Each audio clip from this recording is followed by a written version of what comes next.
Bonsoir tout le monde. Good evening, everybody. Welcome to another episode of Selection Nacional with your co-hosts Derek Etienne and Daryl Etienne, who's not able to join us on tonight, but nevertheless, we're going to go forward talking about all things relating to the Haitian national teams. We're going to be discussing the Haitian U20 national team and their qualifying for the final rounds of the CONCACAF Championship right after this.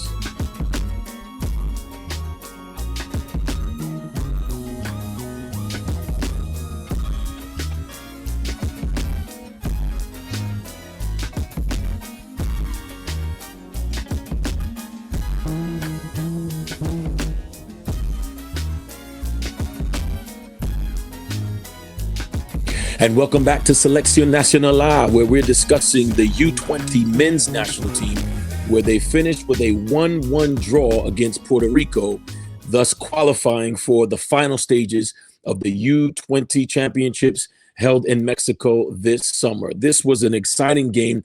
It was one that we didn't anticipate it being that close, but it was one that nevertheless, the pressure that Haiti needed to feel if we're going to go to the next round. We talked about how the first matches against Cayman Islands and against St. Kitts were not as strong in terms of testing the midfield and testing the back line. And so we knew that this was going to be a match that would be a little bit different. Playing against Puerto Rico would be different than playing against those first two teams. And that Haiti was going to have to adjust and be able to stand the kind of pressure that Puerto Rico was coming with. So understanding that Haiti entered into the match, that final group match against Puerto Rico, needing just a draw or a win in order to advance to the final stages. So all they needed was a tie, 0-0, 1-1, or what have you, or 3-point win, and therefore we qualified for the final stages. And that means that Puerto Rico, all they needed was a must-win match for them. And so we kind of knew that Puerto Rico was coming with a different mentality. So this was going to be different than Cayman Islands. It's going to be different than St. Kitts. They're coming with a mentality because they have nothing to lose but everything to gain. And so we did ask the question in the last episode, does Haiti need to be concerned about Puerto Rico, similar to how the women's team needed to be concerned, of how on paper the women's team looked like we should have easily gone in and defeated Puerto Rico to advance for the Women's Gold Cup. However, gave up an early goal right before halftime, and then for the rest of the game was chasing the game, and unfortunately Haiti could not tie the match in order to go through to be into this final stage of the Women's World Cup. The same exact scenario for the men's team is that should they be concerned about Puerto Rico? And initially we were thinking that if Coach Angelo and this Haitian U20 squad goes out with the mentality that we're not just going to sit back, we're not just going to wait to see what happens, but if we go out after this team, pressure them from the top, all the way with a high press and get after this team early, then we shouldn't have anything to worry about. However, we did know that playing against this Puerto Rico team that has nothing to lose, it was not going to just be an easy walk in the park.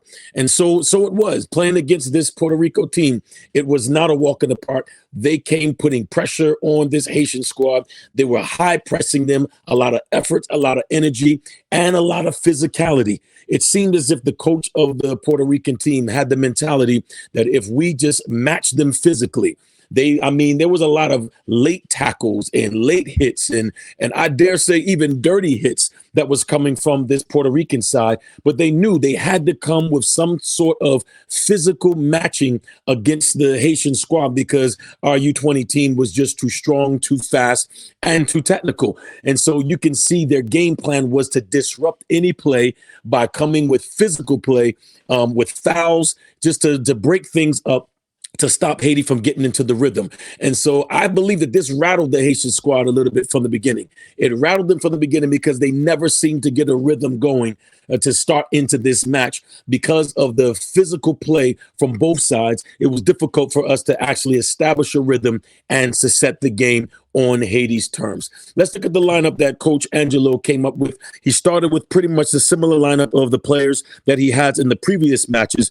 Jonah Mednar in goal, Jaylene Andre Vilsaint, the captain, with Ricanel Sherry, Jordan Monclair, Daryl Etienne Jr., Belmar Joseph, Francois Mendel, Brian Destin, LeBron playing on the right wing, Louis Isai Louis playing in the 9, and with the Belizaire was the new face that was playing more in the 10, while Brian Destin was playing on the wing. But as I mentioned, the pressure coming from Puerto Rico, it was difficult for Haiti to get the rhythm. So when we had the ball, we're in possession, tried to move the ball a bit, but they were coming hard, coming with vicious tackles, disrupting plays, grabbing shirts, doing everything they could to stop Haiti from playing. And so it was a physical match that we had to battle them and had to match them, but we still could not establish the rhythm.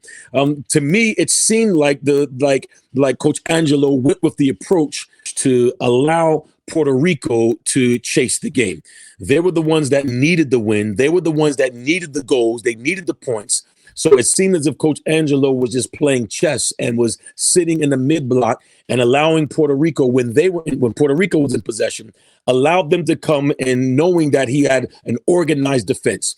I think that Coach Angelo recognized that he had an organized midfield, an organized defense, and by just keeping the ball out in front and staying organized and staying compact, that if we win the ball, then we are good enough that we can do a counterattack and go forward. So it seemed like that was the game plan. However, it seemed like it did give a little bit more momentum to Puerto Rico, because when we were in possession, they were pressuring us and disrupting our play. When they were in possession, we were kind of just sitting compact, allowing them to try to break us down. Now, it really didn't pose too much of a threat, wasn't too much of a problem, except for when they scored their goal in that 38th minute. In the 38th minute, they did score a goal, and we're not expecting to be down 1-0 going into halftime. So in the 39th minute, 6 minutes before halftime, we talked about that. There's a concentration level there that's when we have to be in tune. That's when we have to be locked in, and you have to be concentrated to the point that we don't give up early goals, especially right before the half. In the 6th minute, there was a goal scored in which now they were able to play the ball into their number 9, who was in between the lines of the back four and of the midfielder and the midfield. And they play the ball into the 9. He plays the ball out wide, crosses it again, and he gets the first touch and knocks the ball in. And so this was what we were not expecting. They have the momentum and everything shifts. Now the game has changed because Haiti now has to get back into this match to get another draw or to finish this game and win. But the rest of that first half was a battle. So again, now you would have to wonder, what was Coach Angelo's game plan? And like I mentioned, I don't think there was anything wrong with the game plan by allowing Puerto Rico to dictate what it is that they wanted to do. So they were sitting organized and trying to see what Puerto Rico would bring in their direction. The only problem with that is that Puerto Rico had one chance and they executed. Puerto Rico had one chance and they executed, whereas Haiti had several chances and we didn't execute. So I'm okay with us sitting in a mid block and waiting for the team to come after us. And if they make a mistake, we pounce on it and we go in a counterattack because I'm confident in how we attack. I'm okay with that. However, we have to make sure that we execute when we have our chances, because one mistake on our end can cost us a goal and everything would shift, which is exactly what happened. So by us not finishing the few chances we had in the first half, and then they finished their chance, now we're down 1-0 going into halftime. And so now Coach Angelo has decisions to make different changes. Going into the second half, we see that he did make a few changes into the lineup by adding Seth Powder to come in and a few other players to join in. And now we begin to get the attack going, because we have nothing else to lose now. Now we have to go after the game. And to be honest with you, I feel that this should have been the mentality going into the game. I don't think that we should have waited until we're now losing 1-0 to now play to our strengths. Our strengths is our speed, is our technical ability, us playing in behind, us coming at them and attacking them with waves, getting the ball wide, crossing balls. All of those of our our strengths. But when we were sitting in the mid block waiting for them to make a move, that we didn't really get to see all of our strengths consistently in the first half. But Coach Angelo recognized that, okay, we got to do things differently if we're going to get back into this game. And so he made those changes, made those adjustments. We stepped up the line. Seth Powder was leading the charge in there with Brian Destin and in there with LeBron, and now they begin to pressure the back line, and they struggled to get out of the back. That's how we scored the goal. We pressured them, and then they tried to play out of the back. We win the ball, and now we get the ball wide, and it's a great cross in, and Belmar Joseph comes and he gets the tying goal. And this was a great span of like 10 minutes. You can see Haiti is putting the pressure. Haiti's putting the pressure, and it was a matter of time before we would score that goal. So for me personally, this is something, and again, nothing against Coach Angelo or any of the Haitian coaches that we have. But for me, I'm the kind of coach that I like the teams to worry about us rather than us worrying about the other teams. I like the teams to worry about us, and they have to figure out how to play against us. They have to figure out how to defend our attacking players. Let them figure out how to defend our midfield when they join in the attack. How do they handle when our center backs join in the attack? Let them worry about how they can try to stop our strengths rather than us always worrying about how to deal with them. Because when Haiti played our game, Puerto Rico couldn't even stand the pressure. When we played our game, they could not even get out of the back. When we played our game, it was just chance after chance after chance. And Belmar Joseph comes with the great header to score the goal that now tied the game. And we had a few more chances. Unfortunately, we didn't put it away. But playing our game, there was no match for us. When we begin to now sit back after we tied, then it seemed like we went back into the organized mode again, which I understand, organized to not give up a goal. But I'd rather keep scoring goals while we struck. While we struck and now their back is against the wall. Let's keep hitting them. Let's keep going after them, and let's keep moving until they have no more hope left.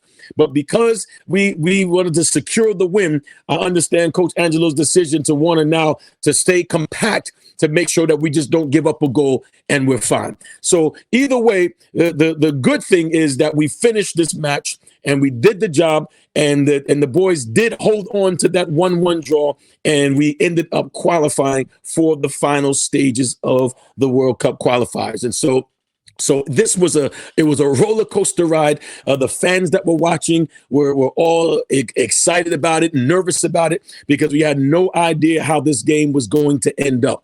But it was good to see the resiliency of the boys. It was good to see the adjustments that had to be made from the coaching staff. And now it got the team back into the game, and they did the job necessary to hold on to the win.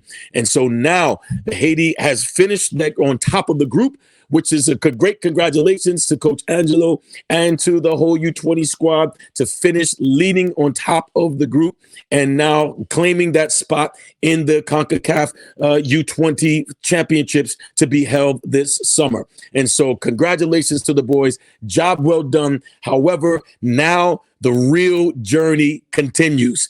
Now the real competition steps up to a whole nother level. Now this pressure that we were getting from Puerto Rico to disrupt our play, the physical play, this is what every game is going to be like at the next level. And so now with Haiti winning this group and advancing to the final stages of the CONCACAF tournament, they joined Guatemala, El Salvador, Haiti, Cuba, Jamaica, and Canada have all finished on top of their group in these qualifiers. And now they're going to join United States, Honduras, Mexico, Panama, Costa Rica, and Dominican Republic, who have already qualified for the final stage. So this is going to be a great moment now to see how we match up with the best in the region.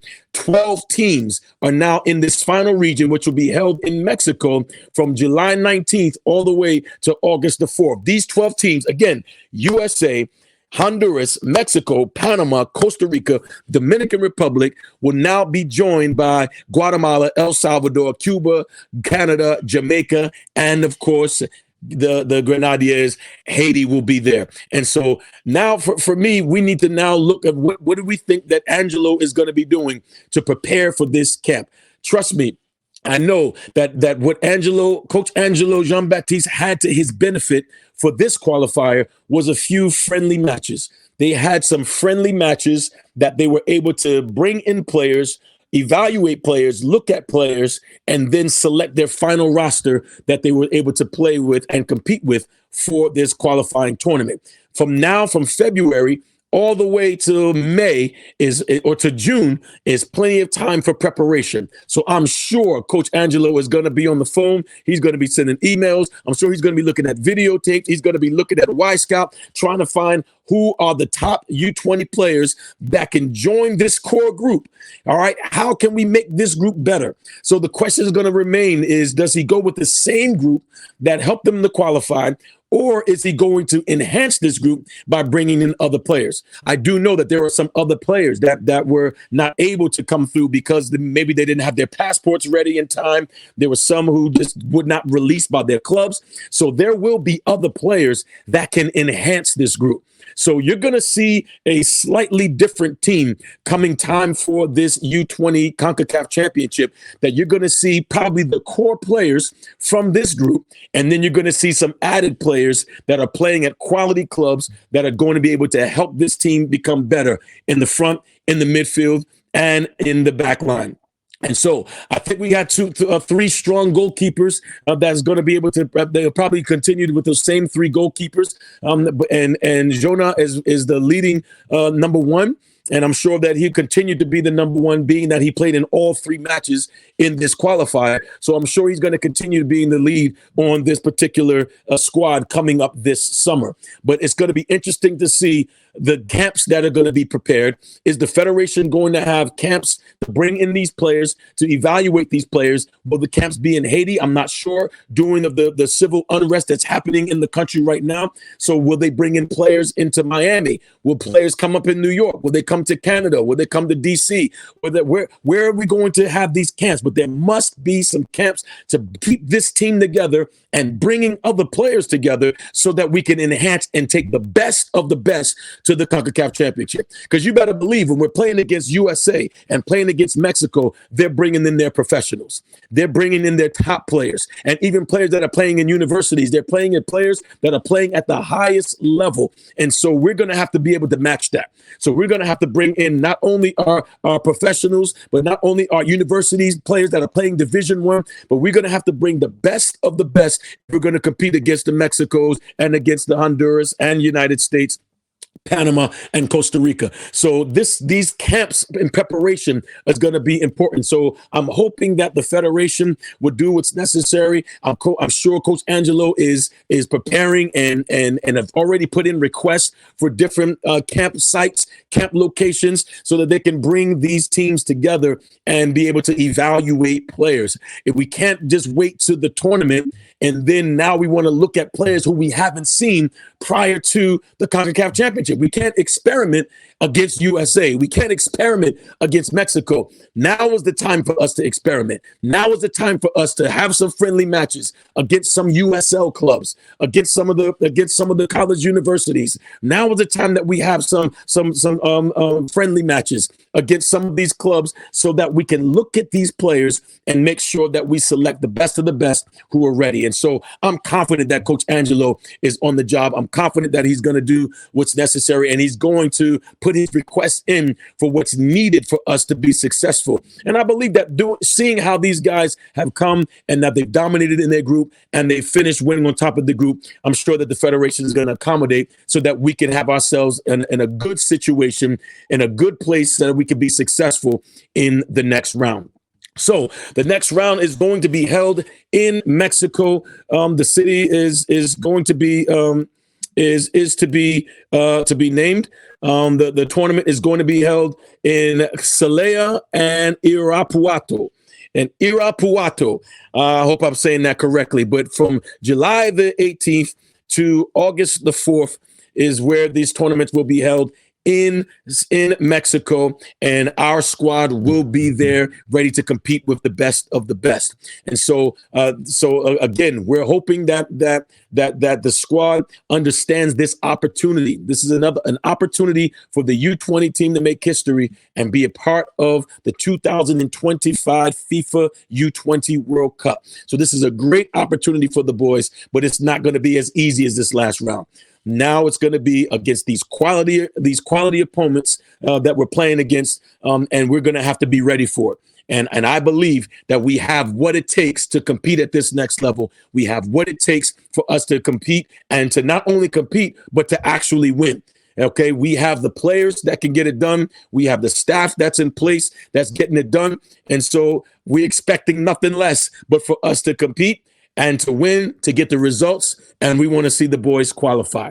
So that's the wrap up of this U20 championship. And the next time we're coming back, we're going to be looking at this same squad with the new additions as we prepare for the under 20 championship that will be held in Mexico. So I hope that you were entertained and were informed about all of the episodes of the U20 championship up until this point. Congratulations to the boys for winning the group and for qualifying for the final stage. And now the work continues. Continue to train, continue to develop, and be ready for when you get the call, because the nation is looking to you to help bring us to victory. All right. And so I hope that you enjoyed all of the episodes, and we'll be coming back again when it's time for the U20 championships. And the next phase we're looking for is for the senior men who are qualifying for the 2026 FIFA World Cup. Qualifying starts this summer in June. And so we'll be back again bringing you some more information about the senior men's selection and all the players that will be selected, that will be chosen, and that are going to wear the colors to represent Haiti for the 2026 World Cup. So until we meet again, we'll see you next time. Grenadier à l'assaut, Selección Nacional. We're out of here. We'll see you next time.